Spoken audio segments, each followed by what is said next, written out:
Welcome back to Sunrise Daily. Well, we turn our attention now to the goings on in politics. We're joined this morning by Chief Ayo Opadokun, Mr. Ayo Opadokun, who is the convener, Coalition of Democrats for Electoral Reforms. Koda, he's also a lawyer. Thank you for coming on this morning. It's a pleasure to be here. What happens at the moment? Politicians campaigning, all sorts of programs that they're promising the people, but you're also observing the system. You've spoken about reforms several times. About this particular process, the build-up to the elections, have you seen any of the reforms you've advocated being implemented now, either by INEC or the politicians? No, Not unfortunately. Not unfortunately. The crisis Nigeria is going through is about our very dubious national fame. We export what we don't have, we import what we have. Nigeria has abundance of petroleum, but for our use we have to import. We can organize a free, fair, and credible election here. We import it, we export it to Liberia, Sierra Leone, and the likes. Umaru Yar'Adua was straight. He was honest by admitting that the election that brought him into office was flawed. Set up the Justice Ways Electoral Reform Panel. That panel was on for 18 solid months. It's received global attention, global support, finance, logistics, and human beings. And that body made some fantastic recommendations that could have totally guaranteed that Nigeria can organize a credible election.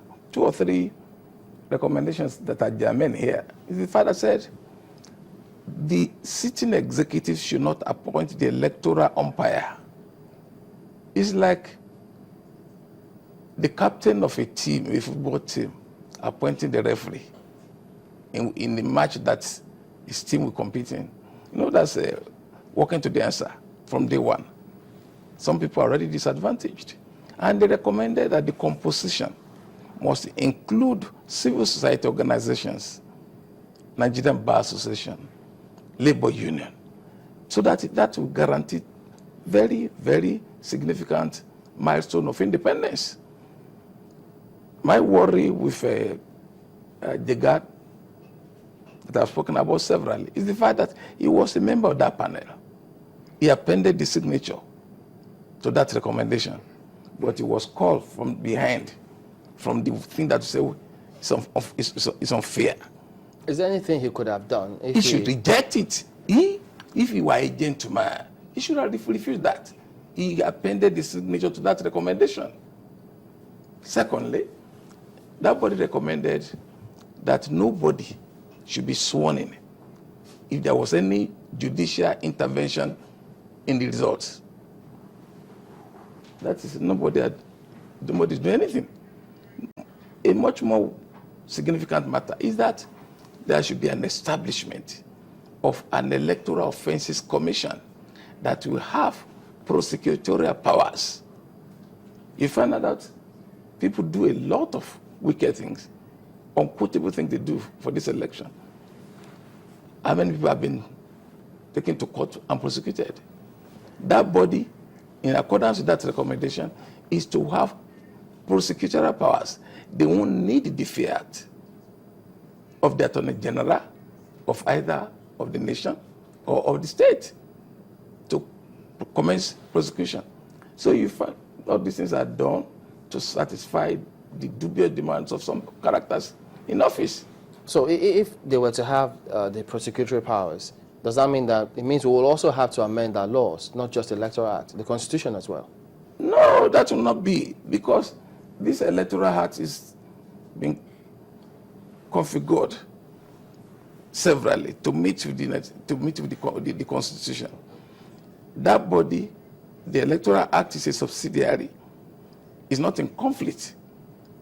As a matter of fact, you know that even in the Constitution, the Attorney General can even give his fiat to someone else to prosecute on his behalf. So there's nothing calling for any constitutional amendment to do that. About the appointment of the INEC chairman, because the impression people have while that suggestion came was that if whoever is presiding, if the executive appoint the INEC chairman, of course, you say he might be beholden to him. That's what it is. But from the elections we've seen so far, conducted by this current INEC, we've seen different parties win elections. Does that still hold water that the INEC chairman would be beholden? Because he himself has said he's not been influenced or put under pressure by any arm of government. He is independent.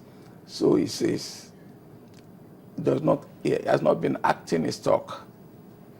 He told us in the case of that election, the last election for PT1 in Anambra, that everything was going to be very, very good, fine. Every work had been done. In our very eyes, or even on your station here, that day after that election, several thousands of people, elderly ones, were holding up their voting cards. Their names didn't appear. And that had happened severally. I'm not about person, but I tell you what, the result that you find on show was not because of any cleverness of INEC. It was because our people have been sufficiently conscientized, mobilized to go ahead and vote in spite of the intimidation. Now, they're going to have election almost 30-something states. They won't have that kind of huge number of almost about 36,000 military, police, other security agencies to monitor election in one state. They won't have that advantage now. Let's see how it will happen. And I have been a little bit worried that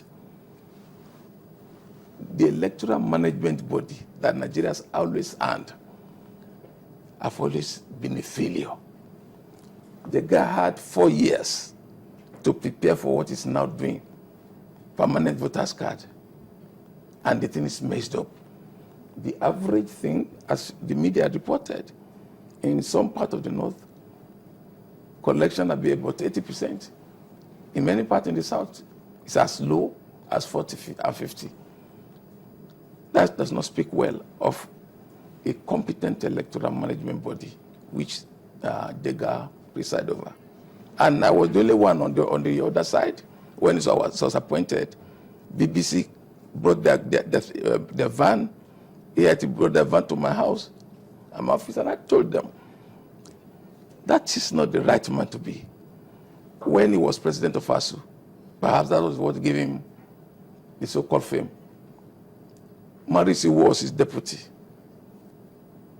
When Morrissey became electoral commissioner, Jega became a consultant to him. So there's nothing to indicate that he will be a successful electoral umpire. And what he did for almost about 3.5 years, our campaign had been very vigorous. The management of that body itself had been so lopsided. 10 major departments in the INEC. The guy himself presided over 3 or 4 of them. Another 3 or 4 again were from the northwest part of the country. What does that speak of you?